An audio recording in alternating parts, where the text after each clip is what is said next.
सच्चिदात्मने सर्वान्तरात्मने श्रीमद् वेङ्कटेशाय मङ्गलम्।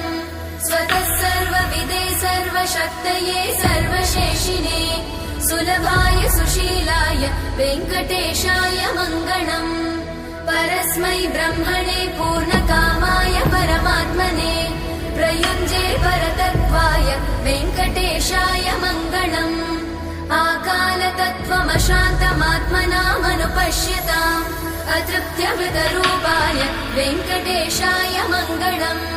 प्रायस्वचरणौ पुंसां शरण्यत्वेन पाणिना कृपया दिशते श्रीमद् वेङ्कटेशाय मङ्गलम्। दयामृततरङ्गिण्यास्तरङ्गैरिव शीतलैः अपाङ्गैः सिञ्चते विश्वम् वेङ्कटेशाय मङ्गलम्।